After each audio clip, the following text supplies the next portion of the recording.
think about why you have like a bass guitar playing this and then an additional synth playing that, and then you have a kick drum, and is that below that or is it above that? How does it all work together? That part of the spectrum is so important when it comes to how a song feels or makes you feel. This is the Self-Recording Band Podcast, the show where we help you make exciting records on your own, wherever you are, DIY style. Let's go. Hello and welcome to the Self-Recording Band Podcast. I am your host, Benedictine, and I'm here with my friend and co-host, Malcolm Owen Flood. How are you, Malcolm? Hello, I'm good. I just got back from Montreal and had a crazy awesome trip there. We were in this amazing studio called Studio Piccolo, which is owned by some of Celine Dion's crew. Oh, shit. Like her drummer in particular, Dominique. And it was insane. It was like, it's got to be one of the nicest studios in North America. It was like just insanely next level stuff in there, just on a gear level and just like a room level. Like the room was so insane. It was wild. That's like, I saw the pictures. I follow your trips like on social, but it's always kind of different when you're there, I guess. So it looked impressive, but I can only imagine how it is being there. So awesome. Yeah, well, the funny thing is that we're in like this massive, I don't know, probably like 2,000 square foot live room or something, you know, and then we just build a little room inside of it because I'm doing dialogue and I need it to be dead. So I got like, all gobos lined up and like moving blankets all over the place and stuff. Oh, shit. And I'm not using any of the gear. They've got this amazing, sorry to go down the gear rabbit hole, guys. They've got this amazing SSL duality system, which is a hardware and digital system. It just sounds, it's pretty cool looking because you got all like the command surface of a digital console in front of you, but some analog mojo going on. It's got the talkback limiter and compressor and stuff built into it. And okay, I'm not going to go any further down that. But I wanted to use it so bad, but like it wasn't in the cards. It wasn't. There was no excuse for us to set that up. No, so you were. What do you use? Your Mix Pre? Yeah, I've got a Sound Devices Mix Pre that I run, and the main reason for that is because it has timecode, which we use to sync up with all the cameras for this documentary. So it's timecode, so it's kind of essential. So I'm stuck using that. I shouldn't even say stuck. I love this box. The Mix Pre stuff is so crazy good. But when there's like vintage Ampex preamps and all of this cool stuff sitting there on a rack behind you, you really want to grab it. Yeah, totally. I did get to use some amazing microphones though, so it's all good. I had fun. Okay, so they let you use the mic locker? Yeah, so, yeah. Oh, They would have let me use all of it, but we just didn't have the time to set up the tape machine. And Okay. Do you have to pay like day rates for the studio or stuff when you are there? Like, yeah, I guess. Yeah, so, well, right? I mean, I don't, but somebody on the team takes care of that. yeah, of course. Yeah. So we rented out. We blocked it for like 8 days straight. And yeah, sometimes we blocked just a room of it because that studio has 3 studios inside of it. So we only had one room, and the other rooms were being rented by other people, kind of thing. And, okay. Yeah. Is there like staff that's always there and helping you with everything? Yeah, we had this amazing assistant engineer, GF. That's how you pronounce his name, I think. He's just had to call him Jeff after a while. The French thing was tricky for me, but this kid was so awesome. Like, he was just so on it. I would show up and like the drum kit would always be set up and mic'd, and like he'd have a snake run to where I set up my audio bag. He was just so on it. Made coffee every morning for all of us. Yeah, I don't know. I wanted to bring him home with me. Yeah, that's the sort of assistant engineer you want, right? Like, like if everyone listening is ever thinking about getting an internship at a studio or being an assistant anywhere, like. That's what you got to do. Like that's way more important than your audio skills in the beginning. So, totally. Like what Malcolm just described about that person, that is like probably the reason that got him this job. So yeah, he was helping everyone. He like he would sense that the guest needed water and just show up with water for them, and then Matt would be like getting his light out of his case and he would throw up a stand for him, like he was helping everybody in the room before they even knew they needed help. And yeah, I really want to get this guy on my team. Yeah, totally. It's on the wrong side of the country though. Yeah, those people make sessions run so much smoother and like just make everyone's life so much better in that moment. So yeah, totally. Great, that's cool. So, other than that, I don't have much to talk about in my life. Like nothing really special happened since we last talked. And also, what you guys don't know when you're listening, Mac and I always have a little chat already before we start the episode. So we sometimes need to repeat what we've been already talking about, which is always weird. So I don't have really anything to tell you now. Yeah. Sometimes I withhold information, like this studio conversation. I was like, I'm not going to bring it up until we start recording because I want to talk about it. Yeah, that's a wise thing to do, actually. That's a wise thing to do. Yeah, let's dive right into it then. Today's episode is a pretty important one, I guess, because it's like basically what it is all about. It's like, how do you even know what is great, what sounds good, what makes a great production? And that's the title of this episode, like what makes a great production. How do I know what sounds great? How do I know if I'm on the right path? How do we know if it can be transformed or mixed in a way that it ends up being a competitive result, or like something that really excites people? And that's a tricky question, and it's one that comes up pretty often, because sometimes if you're in this industry for quite a while, you tend to forget that a listener or someone just starting out or a musician listens to music in a completely different way than we do. To us, certain things immediately jump out when we hear songs. We listen to the production, certain things jump out. We notice certain good things and bad things and some things that are just a matter of taste. But the average music listener and musician starting out recording themselves, they just hear a song basically. And when they record a song, it's hard to tell if that is good, if it's of a certain quality. And that's a process that you got to learn. And we're trying to give you some core like characteristics and things that we listen for, that that you can like train yourself to listen for, and that you can focus on when you analyze your own results. And over time, eventually you'll get to a point where you can judge pretty well if what you recorded is good enough or not. I mean, I don't know if I have anything to add to that. That's awesome. Correct. Yeah. Thank you. A hard thing to gauge, but a very important thing to gauge at the same time. So I think it's great that we're diving into that.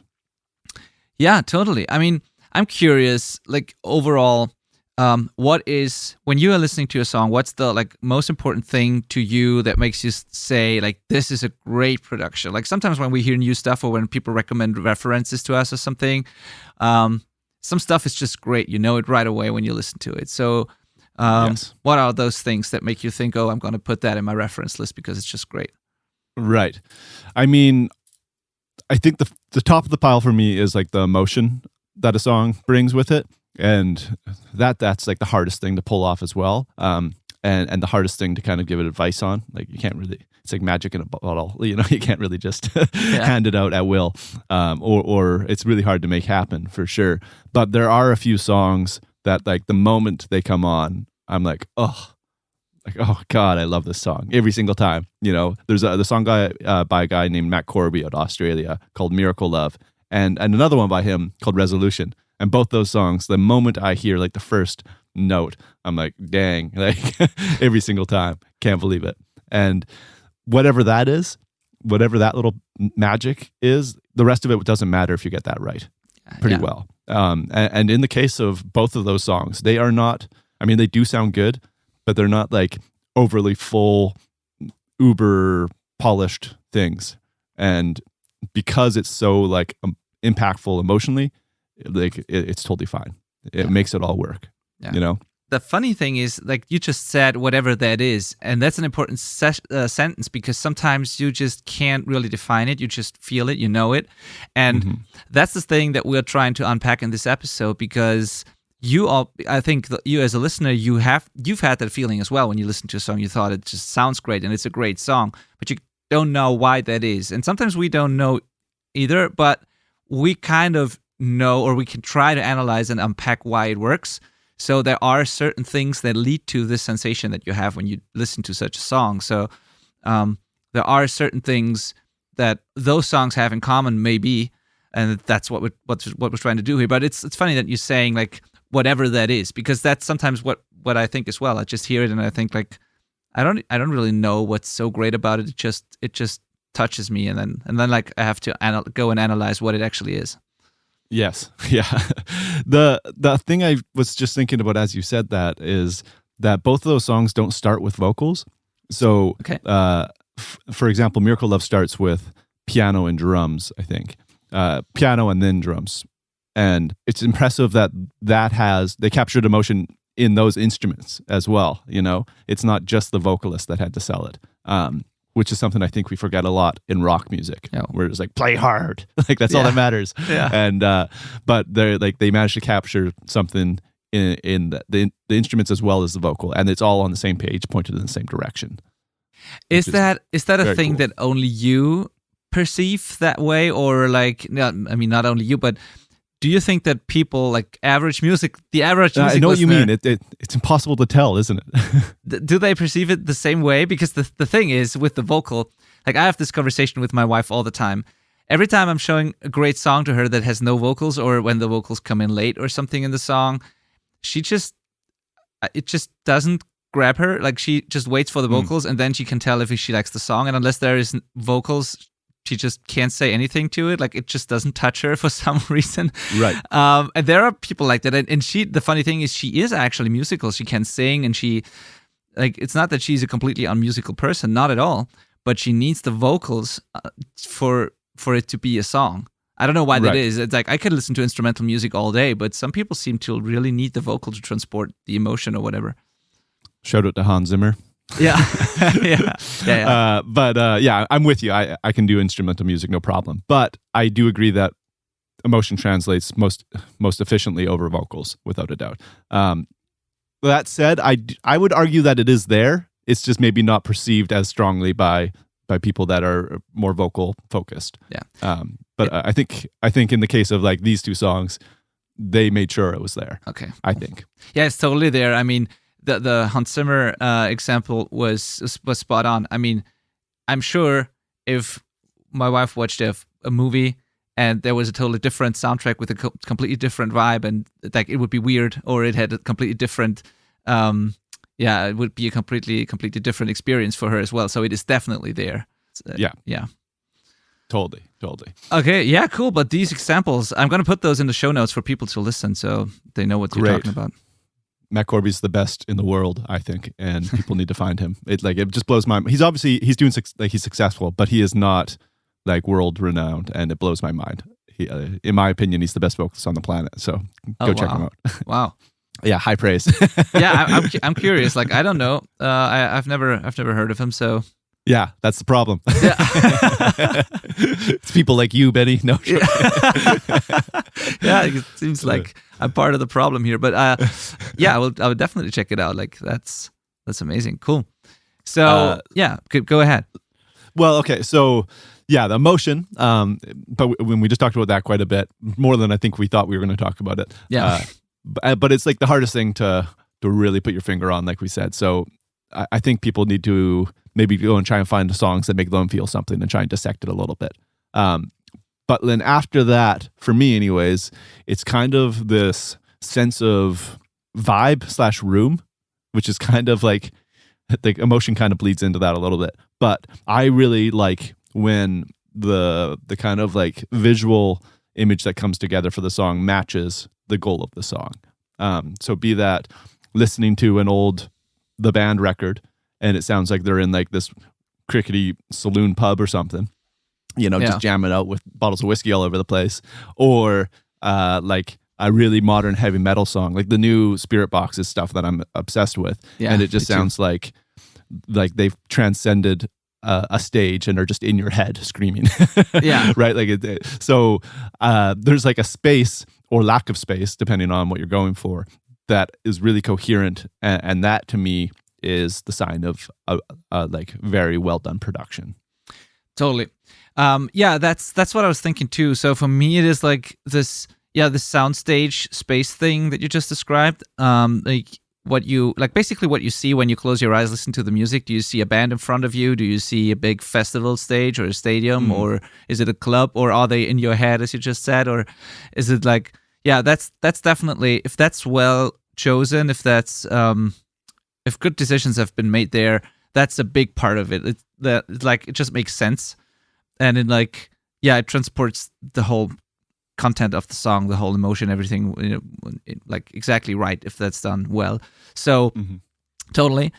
And I think the one thing that we both agreed on before we started this episode is like that when you listen to a song and you don't immediately think about the production, that is actually the best thing that can happen, the best sign. So if the production just serves the 100% serves the song and lets you focus on the song and you don't get distracted and you're just staying in the song and you can't stop listening and don't think about the production, that's the best thing. Once I start thinking about the production, something's probably wrong. Right. So if something sticks out to me, sometimes due to our profession, sometimes I think certain things stick out to me because they're really great. But usually, first of all, I enjoy the song and then I think about the production if it's well done. So yes, that's probably the thing. And that's actually something that's really useful to kind of think about for your own productions, because that happens every once in a while. Like my favorite mixes, I'm able to hear them as a song. We get to a point where I'm like, ooh, it's all gelled together, and then I click play and I go sit on the back couch at the back of the studio and listen from there, and I'm just listening to the song. I'm no longer being drawn to what the hell's going on with the floor tom or why is the lead vocal sounding pokey kind of thing. Like that's all vanished, and now it is a song. Yeah, and that is if you can get that, you've done it. Yeah, totally. That's a great point. I had that yesterday with this mix that I was telling you about before we started the episode. At some point, I was, during mixing, at some point, I just stopped doing things and I was listening. I caught myself listening through the whole thing, which I rarely do because I jump around and I fix things and I listen to this section and this section and yet, what you do when you're mixing. And at some point, I wanted to do something in the first verse, I think, and I ended up listening to the whole thing till the end and didn't do anything. And that's when I realized, oh, wow, I guess I'm done because I just, as you said, I listened to the song and I just totally forgot that I'm working on it. It was just sitting there and listening to it. And if that happens, yeah, you got it. I think so. Yeah. That's wicked. Yeah. So then a couple of things that are very important to me also are one thing that helps you stay in the song is if there's a focal point, if the song, if the band or the producer or who is responsible for it guides you through the song sort of. So sometimes people tend to do too many things, when they arrange, they do too many things at once, and there's a competing vocal with a guitar solo or melody, and then there's some synth and there's a spectacular drum fill and everything's happening at the same time. So I think it's a good thing for a good production when there's a focal point, when there is in every part, when there's one sort of voice. It doesn't have to be the actual voice. It can be a bass line. It can be a drum fill. It can be a guitar lick, whatever it is. It's just in all the great songs that we know and love, or most of them, we can tell one thing in each part that sticks out to us. It can be a legendary guitar riff. It can be, as I said, a bass line or whatever. But usually it's one thing that makes this part work and that you focus on. So if you can kind of guide the listener through the song and have a clear focal point, that's part, at least to me, part of a great production. And along with that comes the macro dynamics, which is not the dynamics in the drums or the fast, small things that happen all the time, but the dynamics from part to part. So if the verse is small enough to make the chorus after it really big and wide and spectacular and those things, so that you always have these highlights in the songs that get you excited, because if it's full on all the time, every part might be great, but the song as a whole is not great anymore. It just gets boring once you're in the third part. It's always the same volume, the same arrangement, the same power. Right. It's not exciting anymore. So that kind of goes along with that. I want to be guided through the song, and I want to have ups and downs and quiet moments and loud moments and these exciting parts where you're just freaking out whenever that part comes in. Totally. Yeah. I've got a guilty pleasure. I listen to some pop country. And that is a guilty pleasure, yeah. Hate most of the subject matter. The lyrics are so bad, but the production is so good, and it's a lot of this dynamics manipulation that they just nail it so good. It goes from this small mono verse to this huge wide chorus, and then sucks back down. They just manipulate volume and width and dynamics so well that I try and steal that all the time. Yeah. I want it to sound like a country record.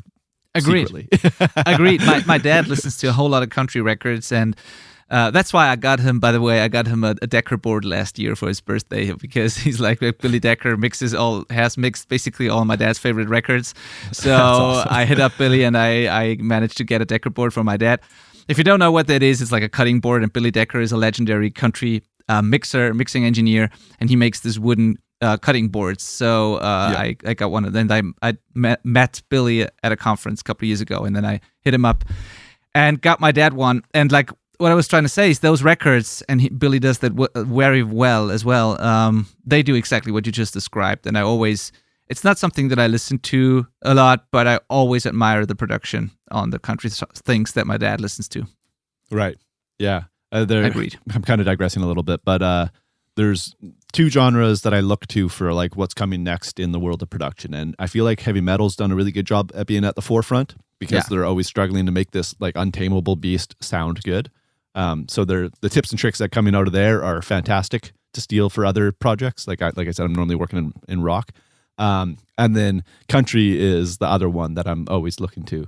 Like they're on the opposite side. They're making like not much material sound like a lot, rather than a lot of material sound like less, kind of thing. Yeah. So you can look to other genres and learn a lot about what makes a good production. Oh, totally, absolutely. Yeah. I try to do it as much as I can, and I always find exciting things in genres that I usually don't listen to. So yeah, agreed. Yeah, totally. If they can make a song about a guy driving down a highway in a truck, like the biggest thing of the year, there's something they did right. We got to figure out what that is. Yeah, absolutely. Okay, so the last point here with the overall big picture, most important things, is the frequency balance, which is kind of obvious, but if that's if you can somewhat nail that, that's obviously a big part of it. It's like, it doesn't have to be perfect, and sometimes it's great to have it like a little, some songs sound great because they're a little dull, and others sound great because they are a little bright. But the balance is obviously a part of it. You don't want to have too much low end or too much top end, or no mid range or only mid range. Like, you want to have it balanced, and you want to find a balance that matches your style, your genre. So that's obviously part of a great production. I think it's just the very basic thing. And that's also, by the way, what makes a production sound loud and big in a way. So many people think like that limiters and compressing and stuff and mastering is what makes a song loud, but actually it's frequency balance. A lot of mastering guys that I work with and that I've talked to, they've explained to me a couple of times, and I do that as well when I master, that most of the loudness comes from EQ, so from frequency balance, like filling up gaps in the spectrum and making it loud that way, or like creating a frequency balance that is perceived as loud. So the frequency balance is very important, and it's not only a mixing thing. That's why we're telling you this. This starts with the arrangement and the production and finding tones and stuff. So you got to think about how all the tones, the elements go together to create that balance later on. Do you have something that fills up the sub low end? What do you have going on in the mid range? Is it too much? Is there space for everything? Do you have something in the top end? Is there maybe too much going on in the top end? So these are things that start with the production, and the mixer just has to balance it out. But that's a very basic aspect of a great production, I think. Yeah, definitely. And when we say production, we're really speaking holistically. Yeah. We mean it from the ground floor up, down to the songwriting, all the way through to the master. And the frequency balance in particular really goes back to that, the whole forgetting that about the production and just listening as a song. Oh, yeah. Because if you have a bad frequency balance, it's going to distract you. Essentially, it's going to take away from that ability to just hear it as a whole. Oh yeah, you've probably experienced that. You have probably, there are some records that I really like, but they have this one really annoying cymbal poking out all the time and I just can't listen to the song because that cymbal is so harsh. That's an example of where the balance is kind of ruining it for me. Or right. Songs with really too much low end. It just I wish it would sound clearer or something. So if you have that sensation, it's a frequency balance issue, and you immediately think about the production. Okay, so some practical, or not so practical, but just some things here on how to achieve this. I mean, I just said it. It's partly through songwriting and arrangement, not only through mixing, but it all starts with the songwriting, like the macro dynamics thing, the focal point thing, like guiding the listener through the song, the emotion, all the very most important stuff that we were talking about in the beginning. That's songwriting. It's partly tones, but it's mostly songwriting. It starts there. And then it's arrangement. It's like finding the right instruments and how they work together and to create that emotion. And a good song is a good song even before you start like recording and producing it. It's just a good song. Yes. Yeah. We're not a songwriting podcast. No. But we are a recording podcast, which includes production. And by dissecting productions, like we've been kind of doing, like at each point, I kind of picture a song like that we made. I'm like, oh yeah, like that relates to this song that I absolutely love. And by doing this, you're actually improving your songwriting a lot. And there's a reason producers end up helping the artists with their songs, because they get really good at figuring this stuff out by doing this. And so producing makes you a better songwriter and vice versa. So once you learn these kind of things, you can then apply it to your songwriting or the songwriting of whatever project you're working on. Yeah. As we've said in a past episode, good songs sound better. I was quoting a fellow producer, Brian McTurnan, and he's so right with that. So that's why we're talking about that. So, yeah. And then, of course, carefully choosing the tones. That's part of the frequency balance thing. And when you're choosing tones, that's an important thing, I think, here. Do not only think about the individual tone, but the big picture, the whole thing. Like you can have the most amazing guitar sound, but if it just doesn't work with everything else that's going on, you got to have a problem. So always think of it in context. And that brings us back to the whole you need a producer thing that we've been talking about so often.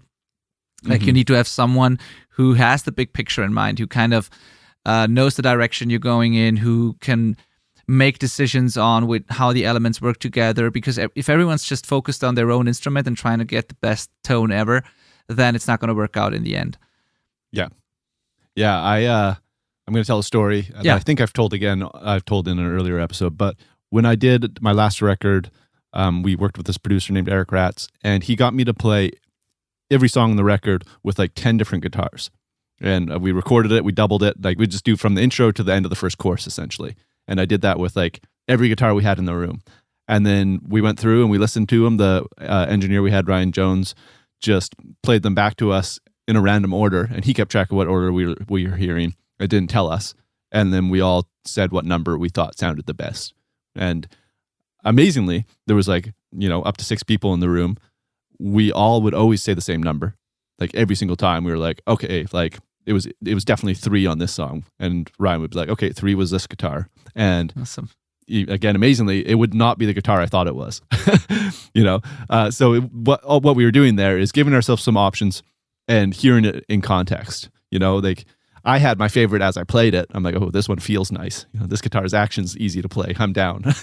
And or like play it before we start recording. I'm like, oh, it sounds dirty. I'm into it. But that is not necessarily going to be what we want when we hear it back with the song. So we kind of like removed the possibility for my like bias to affect the decision, and we just had to use our ears, which was awesome. Yeah, great example of exactly that. And you would have ended up with a completely different thing if you hadn't done that. Like, totally. Yeah, definitely. And you wouldn't even know. Like, you would think it was the right the decision, and you can only know if you have someone, that kind of either like has this vision or like if you do a blind test like that. So yeah. So what I would say to apply this to your own situation, because you're probably not in a studio with an assistant engineer who can run through blind taste tests for you, and you probably don't have like this wall of guitars to test out either. But what's going to happen, and this all comes down to practice essentially, is you're going to learn what tool does what. So I've got 4 guitars beside me right now, and I know pretty well which one I'm going to grab for each situation. I don't have to shoot them out every time now. Yeah. I've kind of learned my tools, I might grab 2 and shoot them out, and sometimes I get it wrong, and I'm like, okay, that was the wrong choice. Let's try something else. But generally, I've honed in, and that process is really quick for me now. Yeah, exactly. Nothing else to add here. Totally true, and a great example of exactly that. Then let's move on to some more specific but still broad like characteristics that are important to us. So more specific in the way that it's more technical, but still like broad characteristics when we listen to a song. So to me, I have this list here that I prepared. It's to me it mostly, when I look at it, it's apparently mostly frequency stuff that seems to be important for me, like balance stuff. So it's like the top end. Is there overly sibilant vocals, for example? That's something that that immediately jumps out at me when I listen to songs.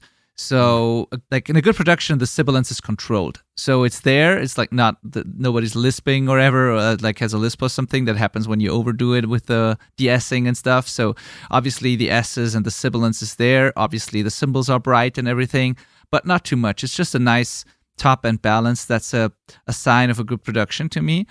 It's like this harsh versus expensive sounding top end thing. That's just one of the first things that I listen for. Then there's the low end on the other end of the spectrum. I don't know, what's like a good low end for you, Malcolm? That's really tricky, man. Sometimes it's this pillowy, soft thing that like just wouldn't work on 90% of what I do, but generally it's like a tight, controllable thing. Yeah, it really, like, all of the stuff we're going to be listing here is very situational. It's specific to the song you're working on. You might have preferences, but be open to them changing and not working for a different song. Yeah, you have to assess it song by song. Absolutely. I think that the low end and the lower mid range are particularly important when it comes to this emotion thing that we're talking about. I feel that so much of the emotion, so much of how a song makes you move or like how close it feels and stuff is like determined by the lower mid-range and the low end. Like the very low end is more like what makes you move and what you feel rather than hear. But the lower mid-range and all the fundamentals and everything, it's like, that's what, I don't know, but there's a lot of emotion in there, at least to me. And also the more of that you have, the closer, the more intimate it kind of sounds. If it's really like scooped and it's like no low mid-range there, or just the very sub-lows, it kind of sounds distant. So it's a very like delicate balance there, and like not easy to get right, but it's very worth it to think about that, even like in production and recording before you even mix. Just in that I just mean that you should choose the low end elements wisely. So you should think about why you have like a bass guitar playing this and then an additional synth playing that, and then you have a kick drum, and is that below that or is it above that? How does it all work together? How like low is the guitar tuning? Does that like play into bass territory, or is there space for everything? Stuff like that. It's just worth thinking about it, because that part of the spectrum is so important when it comes to how a song feels or makes you feel. Mm-hmm. At least to me. I don't know why the days I always listen for that. It just feels like it takes up so much space, I think. I kind of see it as space. And if that space is like too full, and it just takes away from the other elements, I guess. Yeah. And I think the average music listener, when you ask someone what they like about music, it often is like the bass or the low end. When they say something sounds fat or big or massive or whatever, it's usually productions with not with the most low end, but with a great low end. It like has this punch and it sounds big and massive. So the low end, I think, is something that is perceived by like the average music listener in a very, it's like important to many people, and like it makes or breaks a song sometimes. Curiously, I've got a client I master for named Fetty, an Australian rapper, and he's fantastic. He sends me reference tracks for each song he sends me, and they almost all have less bass than the stuff we're working on. And it's kind of bizarre. You think that rap would have just tons and tons, but they slam things so hard in that industry that they just want it very upfront. So they kind of sacrifice low end. So I've kind of noticed that he hears, like, people that are into different genres maybe even hear low end in a different way. Oh, yeah. I don't know. It's kind of curious. That's something I should look into more of, I think. Oh yeah, same thing in metal or like heavy music. On the one hand, you have the classic metal recordings and heavy music from like 30 years ago or something, where they are pretty thin and almost have no low end, and you can't even hear like the bass guitar really, and the bass drum is all clicky but has no low end, or it's like sometimes not even clicky, just basically metal from the 80s or early 90s or something. They don't have a ton of low end at all. And you have some people that still like the style and that still like that aesthetic. And then there's some like the modern stuff that has this super sub low, full wide fat thing going on, but still you still have to manage to make it tight enough to make like double kick drums work and like fast stuff. So it's this weird balance. So that's why metal music is so hard to mix sometimes, because people nowadays want this modern fat balance and the modern low end, but they still want the fast drums, and they still want the super fast like guitar stuff going on, but with like low tune guitars, and that's what makes it so difficult to mix. But again, as you said, different people perceive this low end thing completely differently. Like someone who listens to, I don't know, Slayer or Metallica or old Metallica songs, something like that, they perceive it really differently than someone who likes Spirit Box or yeah. Yeah, They couldn't be more different. You're right. Yeah. So yeah, that's interesting. So, yeah, we like episodes like this are always great because it makes us think as well, and it makes us question some things that we do and like listen to more stuff, I guess, and analyze more stuff. I think the takeaway for the listeners, based on what we just talked about there, is that you should have a very clear goal in mind. Yeah. As like, again, going back to before you start the production, because I mean, if you're expecting to land on something without considering it in the beginning, it's like pretty unlikely that you're going to land in the right spot. So the earlier in the process that you have a target, I think that's going to help a lot. Oh yeah, totally. Always preach that. It's so important. Nothing to add to that. Totally. Yeah. The mid-range, when it comes to that, is like there is the vocals. The most of the music that's actually happening is in the mid-range. So a good mid-range to me is like clear enough, but still has the vibe and the character. So that's also not as easy to balance and to get right, because you want clarity. As I said, you want the separation between guitars, pianos, vocals, whatever you have in the mid-range. Mm-hmm. But you also want vibe, and that sometimes means distortion or means certain effects or certain things that kind of, that those things are the opposite of clarity, basically. They kind of, if you distort things a lot, if you get a lot of character and vibe in there, and if there's lots of elements going on, it will sound more cohesive, but less clear. And there's a balance there. You want both, and depending on the genre, you want one more than the other. But those are the two things that I listen for in the mid-range. Like if it's clear enough, if I can hear everything, and if it has a kind of vibe and character that's just interesting. Vocal also, like the vocal mid-range is so important when it comes to the emotion. Like some vocalists and the sound of the voice is just so in your face and so intimate and so attention grabbing, whereas others sound like very distant and you don't really care about the vocals in this case, and it's like a totally different thing. So yeah, the mid-range important to me as well. Yeah, and we're kind of doing this in an interesting order, because I feel like low end and then mid range are the hardest things to get right. Totally, yeah, totally. You're totally right. The sibilance in the top end was more of like, I don't know, that didn't make sense to put it that way, but you're totally right. The sibilance at the top end is just, if it's right, I barely notice it. It's just there and it sounds great. I just notice it when it's wrong. But the low end and the mid range is where it's really at. Yeah. Yeah. There's always going to be work to be done in those spots. Totally. Yeah. And then the presence, it's just the upper mid range to me. That's just how dull or present something sounds. That's the upper mid range, not the really high top end, but just, how present something is. And that's also starts with dialing in tones, guitar tones, for example, or choosing a microphone for the singer. Yeah, that is easier to figure out generally. Yeah, I think no right or wrong here. It's a matter of taste and genre. Yeah, so I think the one warning I might shove out there is that cheap condenser mics tend to do a bad job in the presence range, and a lot of our listeners might be stuck with cheap condenser mics. So you might have to do a little extra care in smoothing that out and making sure it's not too pokey. But generally, it's not too tricky. Yeah, I need to quote you now, because you said in like episode 2 or 3 or 4, I don't know, one of the first episodes, you said, I think it was there is such thing as a great dark mix or something. Yeah. So right. Because many people think that bright is always better, or you need a lot of presence always, and that's not always the case. Sometimes something darker can absolutely work. So. One of those cheap, as you said, those cheap condenser microphones, they might sound impressive right away because they are clear and upfront, and you think it's a great microphone, but it can be the totally wrong decision and end up really exhausting and annoying to listen to.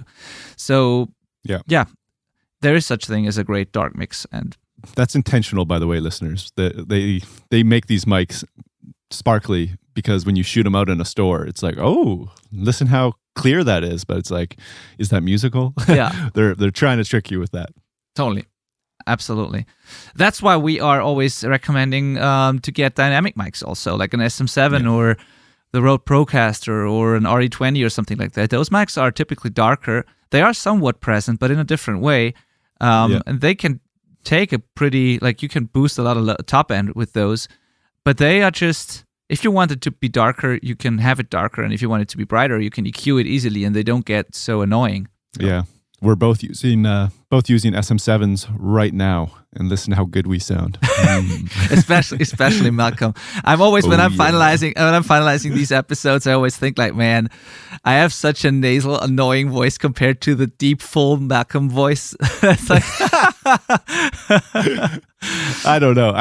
You know how people like always hate their own voice? Yeah. That's definitely a thing with me. So I was surprised when I started getting feedback that I've got a radio voice. Yeah, you like, totally. Are you sure? You totally have. Like there's no matter how much low end I boost with my voice, I can't get it even close to how your voice sounds naturally. So yeah. Fun fact, I used to host a radio show. Really? Back when I was like 19 or something, I had a little radio spot on a local station here. Yeah. Not surprised That's at where all. it comes from. All the radio experience. No, I did it for like 4 months. It was tiny. Not surprised at all. So, yeah, that's the thing. And then on the other end is the lower mid-range, the boxiness. I'm curious, Malcolm. This is something that I still struggle with when I mix a lot. I just sometimes don't know how much of the lower mid-range that is kind of muddy or boxy sometimes, how much of that is actually good and how much of that I want to get rid of. Sometimes I end up mixing a song and I feel like it's perfect. And then I listen to another song or reference or something, or I look at even Versa. Sometimes I look at the analyzer and it just seems that there should be less lower mid-range because many songs, and I've kind of trained my ears, but also my eyes looking at analyzing like other songs. And sometimes I feel like there should be a little less mud. So I end up taking out a bunch of 300, 400, 200, whatever. Yeah. To make it sound more clearer, less boxy, a little more expensive or something. And then I'm afraid that it was maybe too much. So obviously I'm better at that now than I was, but it's still a challenge and it's still something that I keep thinking about a lot, and it's really hard to tell how much of that is good and when it is too much. Also when arranging or when dialing in tones, like guitar tones. A guitar sounds really fat if there's a lot of low mid-range. It sounds really full and like people like that. It's not annoying, it's not harsh, it sounds full, but it can be totally too muddy for the arrangement and the mix. And how do you know? That really is it. Like it comes down to the arrangement choices again. Like, is the goal to have big fat guitars? Because obviously if we just think, well, how do we want our guitars? Like as big as possible, right? But not everything can be as big as possible. You know, you can only put so much water in the bucket. So if the guitar is not the priority, I think we need to start trying to make that decision to not fill it up as much, not give the guitar as much space, for example. I mean, I kind of sometimes run into the opposite thing with like the higher mid-range on bass guitars. I love my basses to be, well, we both do. I know that we both love our bass guitars to be really growly and just like attacky and guitar-like. Yeah, totally. But every once in a while I like get there and then I'm like, okay, I gotta dial that back because like it's a guitar song, not a bass song. Yeah, totally. And you know, I went too far with it, kind of thing. So the arrangement makes all the difference for sure, and prioritizing the different elements of it. I think that low mid-range boxy area is also something that kind of like goes in fads through music. Like 90s pop recordings, like the like pop rock stuff that was coming out of there really didn't have a lot of stuff in that area. It was very scooped out and clear, where more presently it's kind of filling up again and people are liking more full records. So it's kind of interesting how like there's kind of trends in the curves. It's totally what Malcolm just said. It just comes down to what you're going for. But it's good to know that it's a very important decision to make, and it has to be right. Yeah. It's a hard answer, but it's just like, make sure it's right. Exactly. But that's just that's why I have it on this list. It's just also something to me that makes a great production for me, if that is right. Some songs are just too muddy, too muffled. Others are too scooped for my taste, and that immediately jumps out at me. So yeah. And then there's the last thing in this broad characteristics category here, that is details and ear candy, I called it. I like these things a lot, and those are kind of also a sign of a good production for me. If the people producing a record or mixing a record or whatever, if they took the time to really get all the details right, if the transitions work really well and is very well thought out, if like there are some clever like delays that like flow into another thing or whatever, or if there's like swells and subtle things that you can just tell that there was a lot of detail work and a lot of automation, maybe things coming in and out, and really like there's movement in the song also. Like sometimes you don't have like left, right, center, but there's maybe movement between left and right, or movement between front and back also, the depth part, which is even harder. Sometimes you feel things are coming at you and then going away again. So those types of things, which is more mixing than producing, but you can think about this when you are producing and arranging, because some of it is maybe post-production. You may want to add these ear candy things that I like to call them, that are mostly audible on headphones. When you listen to a great song, good headphones, sometimes you have listened to that song 100 times, but you're still hearing new things. Yes. And there's just these little subtle elements there that they added after the actual recording, where they just added a synth or some samples or some post-production effects or something.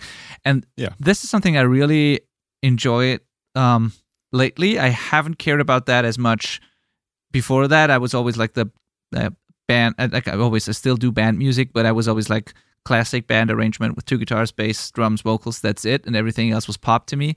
But that's not the thing anymore. I started enjoying those post-production elements a lot, if done well and tasteful. Right. Yeah, I'm also into that a lot right now. It's like my favorite part of mixing is the secret sauce. Yeah.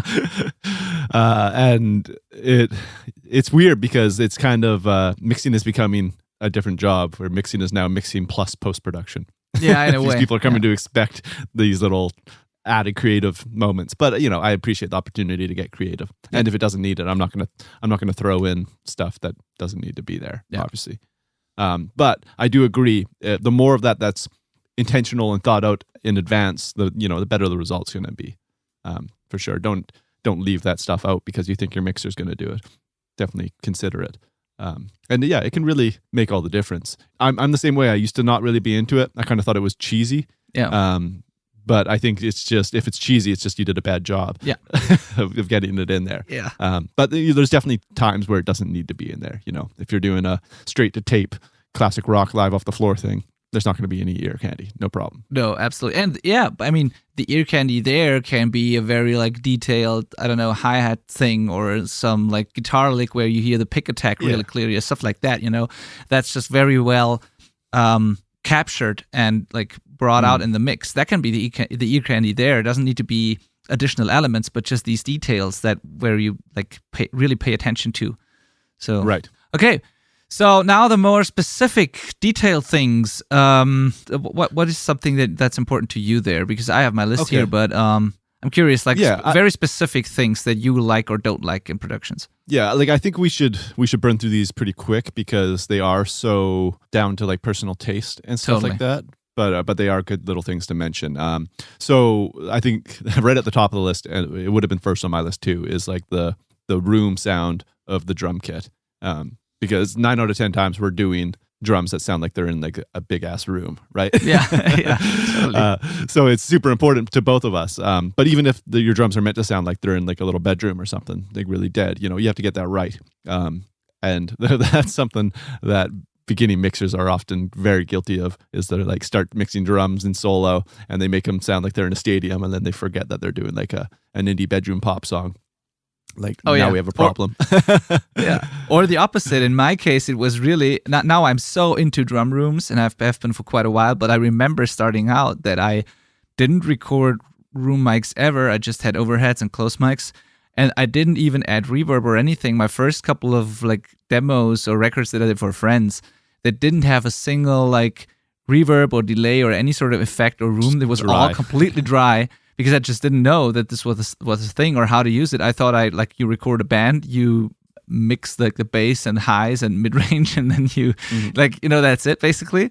So that's the opposite. Many people starting out totally forget about how important the room is. Or some people who send me the program drums, I get this question so often.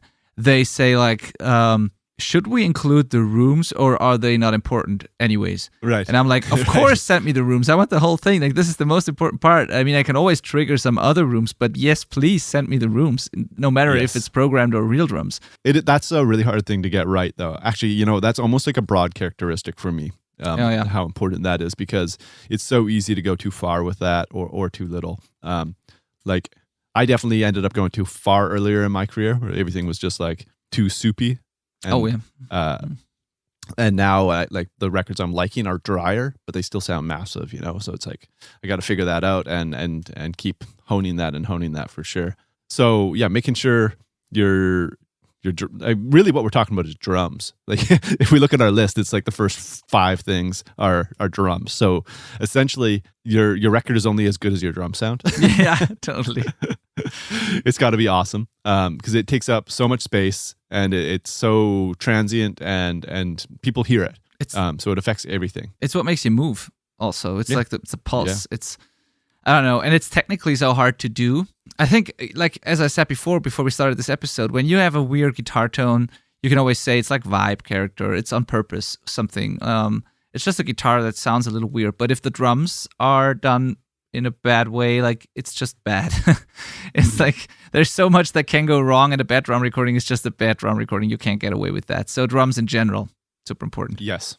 Yeah. So let's just list them off. Yeah. We had the room sound, the snare sound. That's pretty well a meme at this point in the metal community is your snare shit.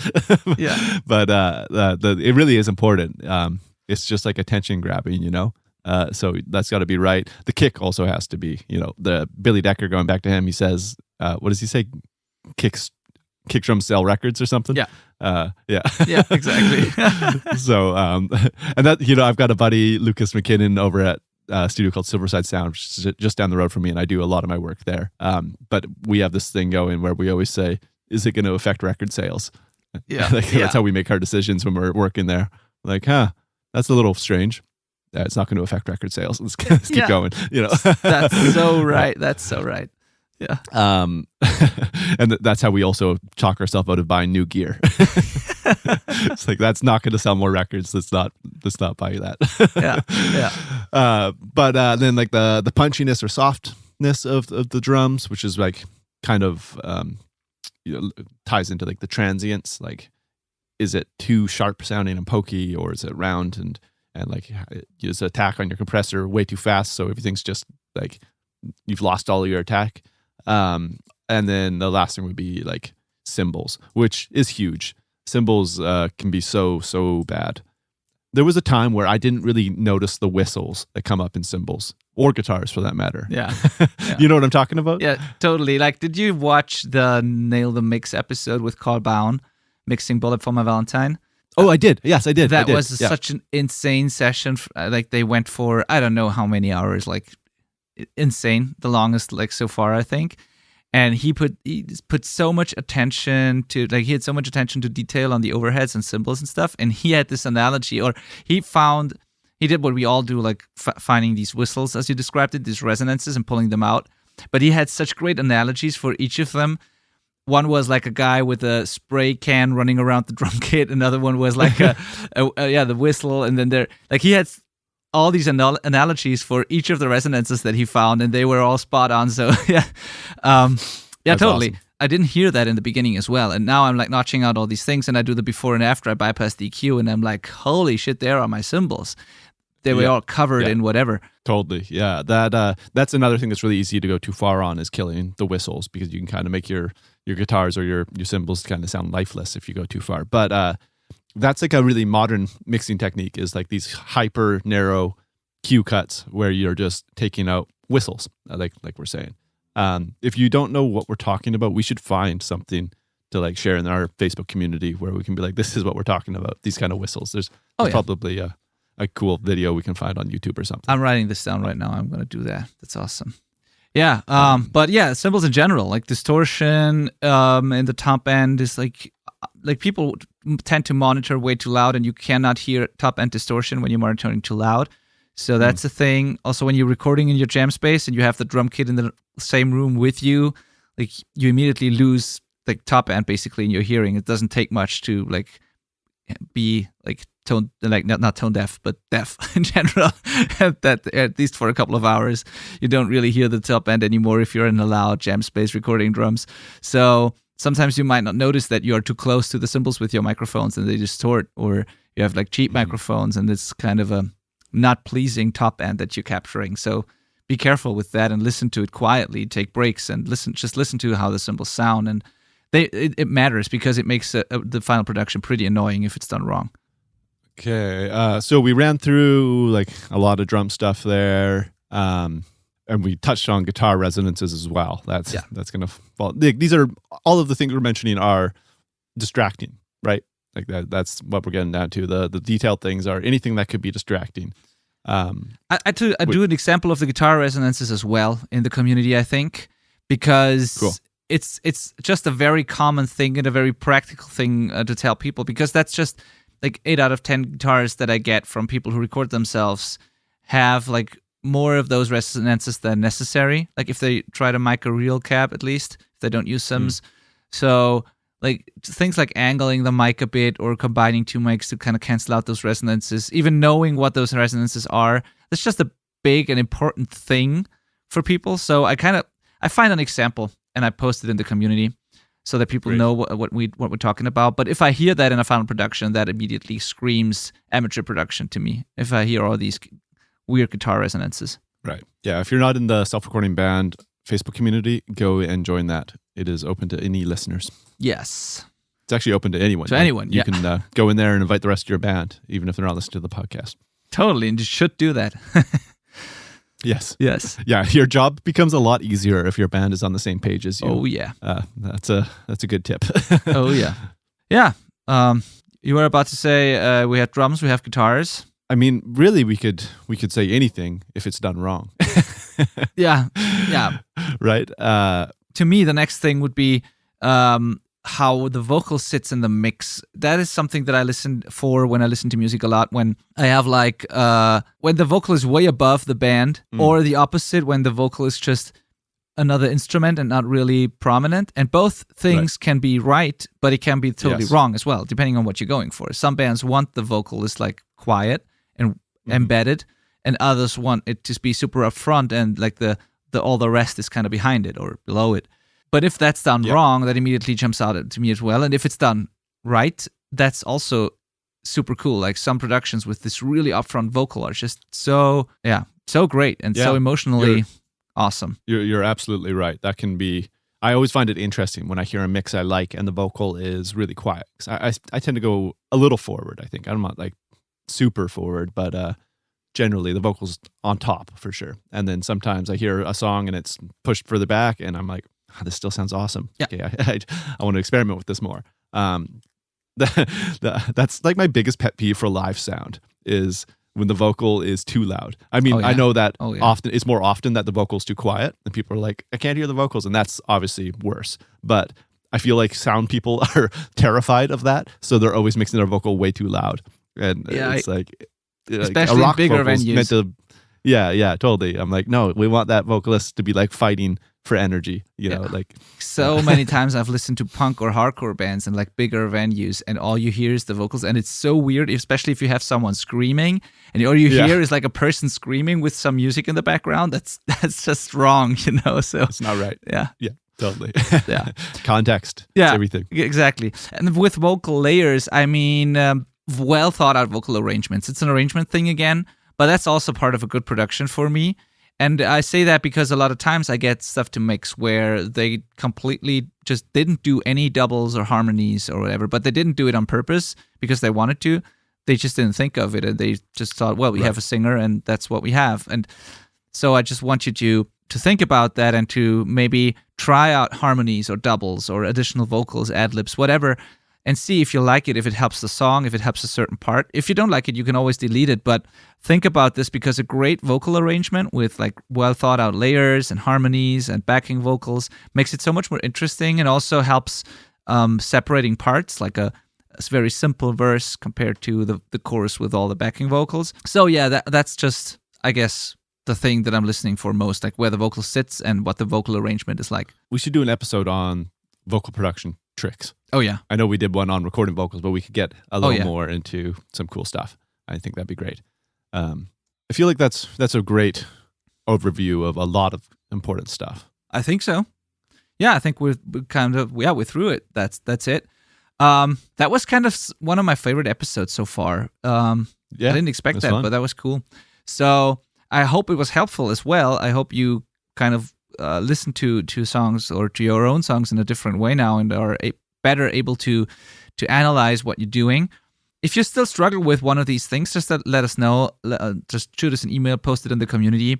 Maybe you have an example of something you're recording right now and you're not sure if it's good enough. Just post that. And it's always, if you do something like that, or if you send me an email with something like that, it's always good to have context. So if you, for example, you are recording a guitar and you don't know if you're happy with the guitar tone, it's much easier for me or for us to help if you tell us what you're going for, what your goal is, what you compare it to, what the final thing should sound like, because then we can actually help. If someone just posts a tone and says, "Is this good?"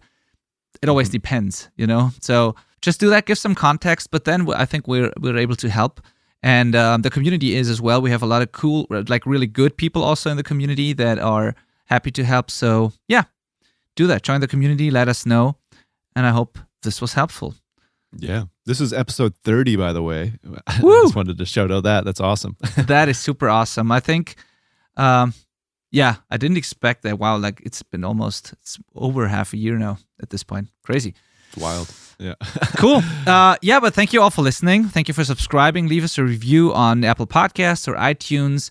And finally, if you haven't yet, please download the Ultimate Guide to DIY Recording, the 10-step guide that I have on my website. So if you go to the selfrecordingband.com/10-step guide, you can write the number 10, or you can write it out, doesn't matter. You will find this guide. It's a PDF, almost like a mini ebook with 10 steps, walks you through the entire production, gives you like a starting point, lets you know how to plan the whole thing, what the steps are, what to watch out for. And it's kind of an extension of what we did in this episode here, because it also tells you what a good production is and how to achieve it. And if you haven't yet, download that guide. It's the selfrecordingband.com/10-step guide. All right. Awesome. See you next week. Take care. Bye.